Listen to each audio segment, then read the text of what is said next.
Welcome to Chapter 11 of the Kinsmen Die Podcast, home of fantasy fiction based on Norse mythology that's written and read by me, Matt Bishop.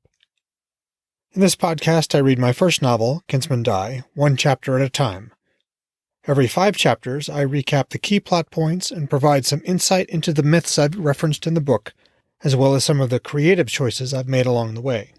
I usually ask this toward the end of the episode, and I'll do so then as well, but please leave a review on whichever platform you listen on. That's one of the key ways to raise the show's visibility and obviously of letting me know what all you guys from all over the world think of the podcast and the book, at least so far. We're still in the exposition stage of the book. Roughly the first 10% of the overall novel is where you meet the point of view characters, learn who they are, and what the world is like before things kind of go sideways. Here's a summary of what we know so far about the plot. Frigg, the Allmother, has 2 sons, one of whom, Balder, suffers from debilitating dreams. In Chapter 1, she'd rushed to his side and we saw him recover. We also learned that she summoned her husband, Odin, the Allfather, back from his wanderings in the west. Frigg also experienced a disturbing vision of what she fears may lie ahead in Baldur's yet to come. A town named Halls has been sacked. Vidar Odinson is on scene and has learned what happened. The Jotun, old enemies of the Aesir, attacked, violating a long-standing peace. Odin, the Allfather, has returned to Gladsheim just after his son Baldur's latest dreaming sickness and after the attack on Halls. When we left him in the last chapter, he'd sent his wolves out to clear the western road so that he could ride to Vidar's aid. Blind Hodur Odinson lives in a town named Ifington. He ate one of Yggdrasil's fruits, which restored his youthfulness, but did nothing to heal his sight. Loki Laufeyson enjoyed a meal with his wife Sigyn and his 2 sons, Vali and Narfi. He appears to be plotting something and is then surprised when a messenger arrives saying that Odin has returned. In this episode I read today, we return to Loki, who's having a quiet riverside moment by himself. Let's do this. Chapter 11. Loki. Loki flung a small stone into the onrushing Franingr. And will my plan still work, now that Ygg is back? Why wouldn't it? The river seemed to reply. Perhaps it will even work better. Less delay. Loki frowned at that, stooping to snatch up another small, wet stone. The water's voice was a rumbling counterpoint to his thoughts that swam like salmon through all the possibilities that might befall him, his sons, and his wife, because of the path he now walked. He broke his oath and cast your children out. Why would he free them now? I've never asked. Perhaps he's learned mercy these past 100 winters. The falling water seemed to laugh at him. Ygg, mercy? Loki whipped the second stone into the Franingr. Its splash disappeared into the river spray as the water plunged into the lake below. You gave in when you heard the Norns' prophecy, thinking that if you remained free, you might win their freedom. That's what I told myself. Angrboda never believed me. She fought him, fought the doom he'd set. I should have, too. What kind of father am I? The kind that still lives. As do cowards. He hurled a third stone into the river. You're no coward, Loki. You do what must be done. You always have. Think of all the times you saved the day for the Aesir by doing what they would not do. That was different. Was it? He wiped the spray from his face and pulled his cloak more tightly around him.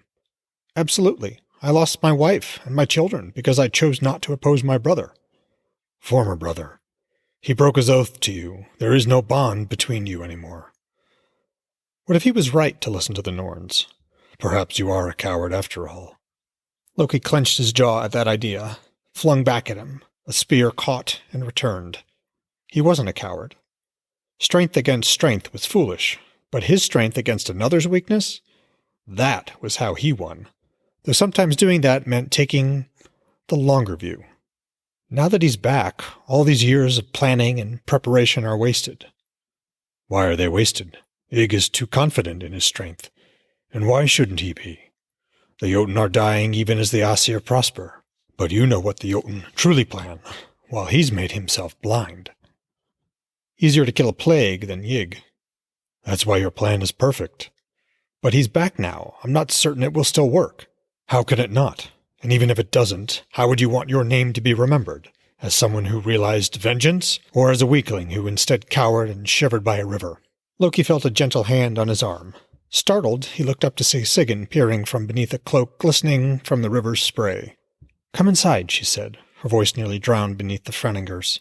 He was trembling with cold. His teeth were chattering. How long had he stood here?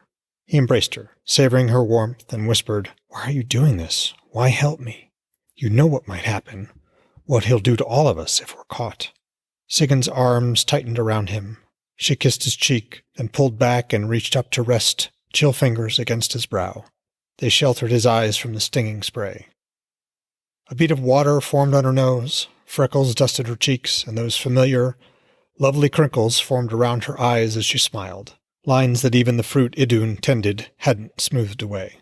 Sigyn peered straight into the depths of his spirit. "Because I love you." Well, folks, that was Chapter 11 of Kinsmen Die. I hope you enjoyed it. Loki conversed with himself beside the river and the waterfall Freningr. He's up to something which Yg's return, Odin's return, has potentially disrupted. We also learn that Loki was married before to a woman named Angerboda, with whom he had children who are now all lost. Next episode, we're back with Hodor. I'm looking forward to it, and I hope you all are as well. If you're interested in supporting the podcast, I have several requests. First, please leave a review on whatever podcast app or platform you use.